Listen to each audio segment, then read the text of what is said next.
మీ కుటుంబ శాంతి, ఆరోగ్యం, ఆర్థిక అభివృద్ధి కోసం రుద్రాక్ష మహాపూజలో తప్పక పాల్గొనండి. ఇప్పుడే నమోదు చేసుకోండి.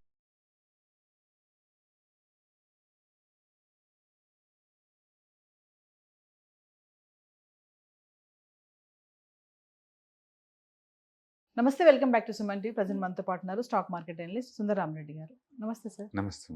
సార్, ప్రపంచవ్యాప్తంగా చూసుకుంటే పెట్రోల్, డీజిల్ ధరలు పెరిగాయని చాలా వార్తలు విన్నాం, వీడియోలో మాట్లాడుకున్నాం కూడా. అంటే యుద్ధం స్టార్ట్ అయినప్పటి నుంచి ఇప్పటి వరకు మరి ఎంత వరకు పెరిగింది, మరి ఇండియాలో కూడా ఎంత వరకు పెరిగింది అని అనుకోవచ్చు? అంటే ఇండియాలో రేట్లు పెంచలేదండి ఇంతవరకు. అంటే ఇది యుద్ధం మీనైంది February 28. అప్పటి నుంచి ఇప్పుడు దాకా ఇండియాలో అంటే పెట్రోల్, డీజిల్ రిటైల్ అయితే పెంచలేదు, కమర్షియల్గా అయితే పెంచుండొచ్చు అంతకంత. అండ్ అన్నిటికన్నా ఎక్కువ పెంచింది అమెరికాలో అండి. 1 లీటర్ పెట్రోల్కి అక్కడ ఆల్మోస్ట్ 59% పెంచారు. 59%. అండ్ అమెరికా అనేది వరల్డ్లోనే one of the leading petrol manufacturing, అలాగే పెట్రోల్ ఇంపోర్ట్స్ కూడా అక్కడ అంతే అవుతాయి. అక్కడ రిఫైనరీస్ తక్కువ ఉన్నాయి అనమాట. అందుకని అవన్నీ ఇండియా లాంటి కంట్రీస్కి వచ్చేసి మళ్ళీ ఇక్కడ రిఫైన్ చేసుకుని మళ్ళీ తీసుకెళ్ళిపోతారు అనమాట. సో అట్లా అమెరికాలో ఇంపోర్ట్ కూడా ఎక్కువే, పెట్రోల్ ప్రొడక్ట్స్ ఎక్స్పోర్ట్స్ కూడా ఎక్కువ ఉంటాయి. బట్ స్టిల్ అలాంటి కంట్రీల్లో కూడా 59% పెరిగినాయి పెట్రోల్ రేట్స్. మనం ఇక్కడ గల్ఫ్లో జరిగింది కాబట్టి మన వరకు ఎఫెక్ట్ అవుతున్నాం అనుకుంటున్నాం, అందరూ ఎఫెక్ట్ అవుతున్నారు. అలాగే కెనడాలో ఆల్మోస్ట్ 43% పెరిగినాయండి లీటర్ పెట్రోల్, 43%. అండ్ సౌత్ ఆఫ్రికాలో 31% పెరిగింది. అండ్ అర్జెంటీనాలో 30% పెరిగింది. అండ్ ఇటలీలో 29, యూకేలో 21, అండ్ సౌత్ కొరియాలో 17, చైనాలో 15, జపాన్లో 9%. అట్లా ప్రపంచవ్యాప్తంగా పెంచారు. 4-5 కంట్రీల్లో మాత్రం ఇప్పటికీ పెరగలేదు. ఎగ్జాంపుల్ ఇండియాలో అనుకోండి పెంచలేదు. అంటే బ్రెజిల్లో అనుకోండి ఇంకా తగ్గించారు, -3 అయింది బ్రెజిల్లో ఇంకా అప్పటి నుంచి ఇప్పుడు తెలుసుకుంటే. అండ్ సౌదీ అరేబియా పెంచలేదు, ఇండోనేషియాలో పెంచలేదు. ఈ 4 కంట్రీల్లో పెంచలేదండి రేట్స్. మెజారిటీ కంట్రీలో పెంచారు. అంటే వాళ్ళ యొక్క ఎకానమీ పాలసీని బట్టి ఉంటుంది. కొన్ని కంట్రీలు ఏంటంటే గవర్నమెంట్ భరిస్తుంది, సబ్సిడీస్ ఇస్తుంది అనమాట. కొన్ని కంట్రీల్లో ఉండదు. ఎగ్జాంపుల్ ఇండియాలో 80 కోట్ల మందికి ఆహార భద్రత ఉంది. ప్రపంచంలో ఏ కంట్రీలో కూడా అంతమందికి ఆహార భద్రత లేదు. సో ఆ స్కీమ్ ప్రకారం నీకు 1 రూపీ కేజీ రైస్ దొరుకుతాయి. అందుకని మన కంట్రీలో కొన్ని కంట్రీలు లేదు, మన కంట్రీలో ఉంది, మన కంట్రీలో లేదు, కొన్ని కంట్రీలో లేవు అనమాట. అలాగే మొబైల్ డేటా అమెరికాతో పోల్చుకుంటే మన దట్టి చీపరు. అట్లా కొన్ని విషయాలు మన ఎడ్జ్లో ఉన్నాం, కొన్ని విషయాలు వాళ్ళు ఎడ్జ్గా ఉన్నారు. మొత్తానికి ఏదైనా కానీ ఇండియాలో అయితే మాత్రం పెంచలేదు గవర్నమెంట్ వాళ్ళు. బట్ అదే టైంలో లాస్ట్ 3 years వరకు కూడా పెట్రోల్ రేట్లు బాగా తగ్గినప్పుడు కూడా గవర్నమెంట్ డిస్కౌంట్లు ఇవ్వలేదు. లాస్ట్ 10 years పెట్రోల్ రేట్లు మొత్తం బాగా కంట్రోల్లో ఉన్నాయండి. అండ్ మోడీ గవర్నమెంట్కి వచ్చినప్పుడైతే అప్పట్లో $20 పర్ బ్యారెల్ ఉండేది. బట్ స్టిల్ రేట్ ఏం తగ్గలేదు. ఇప్పుడు పెంచడం లేదు, అంతే తేడా. బహుశా గవర్నమెంట్ వ్యూ ప్రకారం ఏంటంటే ఈ యుద్ధం టెంపరీ 1 or 2 months ఉంటుందని వాళ్ళ ఉద్దేశం అనమాట. అలా అయి ఉండొచ్చు. అంటే పెట్రోల్ ధరలు పెరగడం వల్ల సార్ రవాణా సెక్టార్ పైన ఇంపాక్ట్ ఎలా ఉంటుంది?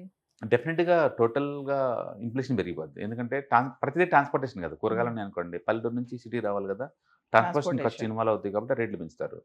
అలా ప్రతిదీ ట్రాన్స్పోర్టేషన్, టూరిజం అన్ని కాస్ట్లీ అయిపోతాయి ఆటోమేటిక్గా. అప్పుడు ఏంటంటే బడ్జెట్ కొంచెం పెరిగిద్ది కదా, దాన్ని యూ కాల్డ్ యాజ్ ఇన్ఫ్లేషన్. అవి పెరిగితే ఇన్ఫ్లేషన్ పెరిగిద్ది, ఇన్ఫ్లేషన్ పెరిగితే సేవింగ్స్ తగ్గిపోతాయి, సేవింగ్స్ తగ్గితే ఇన్వెస్ట్మెంట్ తగ్గిపోతాయి. ఇవన్నీ ఒకదానికోటి చైన్ ఎఫెక్ట్స్ అనమాట. అల్టిమేట్గా ఇవన్నీ కూడా రిసెషన్ దారి చేస్తూ ఉంటాయి. అందుకని రేటు పెంచాలా లేదా గవర్నమెంట్ తీసుకుంటుంది. అయితే ఇండియాలో ఉన్న బీటీ ఏంటంటే ఇప్పుడు ఇన్ఫ్లేషన్ మంచి కంట్రోల్లో ఉందండి. ఈవెన్ గవర్నమెంట్ వాళ్ళు ఒక 5-10 రూపీస్ పెంచినా సరే మార్కెట్ దాన్ని అబ్జర్వ్ చేసుకునే స్టేటస్ ఉందన్నమాట ఇప్పుడు. అందుకని మనం టూ మచ్ భయపడాల్సిన పని లేదు. నిన్న మోడీ చెప్పిన స్పీచ్ లో కూడా 7 అంశాల్లో ఇదొక అంశం కూడా ఉంది కదా సార్. అవును, పెట్రోల్, డీజిల్ కూడా తగ్గించండి, వర్క్ ఫ్రమ్ హోమ్స్ చేయండి మాక్సిమం అన్నట్టుగా కూడా అనౌన్స్ చేశారు. అవును, బట్ అడ్వైజ్ చేసిన ఇంప్లిమెంటేషన్ చేయాలి కదా.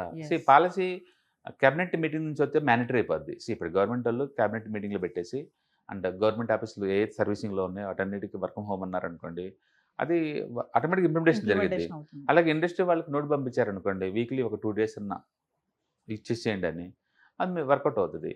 బట్ ఇక్కడ పాలసీ చేంజెస్ ఏం లేవు. ఇవన్నీ మోరల్ రెస్పాన్సిబిలిటీస్, మ్యానిటరీ కాదు. వాళ్ళ మోరల్గా చెప్తున్నారు తప్ప.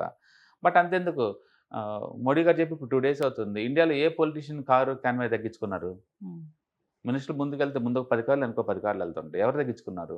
ఎవరి రూల్ తగ్గినాయి వారం రోజుల నుంచి, 2 days నుంచి? గోల్డ్ పెళ్ళిళ్ళప్పుడు ఎవరు వాడకుండా తగ్గించున్నారు? అందుకని ఇటీవల రియల్ ఎఫెక్ట్ ఎంతవరకు ఉంటుందో మనం చూడాలి. But long term point of లో పాలసీ మేకర్స్ కదా, వాళ్ళు చూపించిన కల్లా కంట్రీ మూవ్ అవుద్ది కాబట్టి ఎంతకంత తగ్గే ఛాన్స్ ఉందన్నమాట. అంతెందుకు మోడీ గారు నిన్న చెప్పారు. అంటే ఈరోజు పెట్రోలియం శాఖ వాళ్ళు నోటిఫికేషన్ ఇచ్చారు.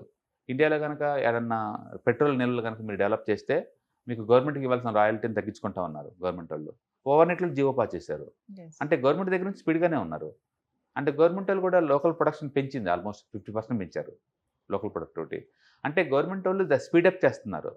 పెట్రోల్ డీజిల్కి ఆల్టర్నేటివ్ ఎన్ని రకాల ఛాన్సులు ఉంటే అన్ని రకాలు వీళ్ళు ఎంకరేజ్ చేస్తున్నారు. అండ్ పెట్రోల్ కొత్త బాయిలు డెవలప్మెంట్ చేస్తున్నారు. ప్లస్ గవర్నమెంట్కి వచ్చే లాయల్టీ తగ్గించుకుంటున్నారు.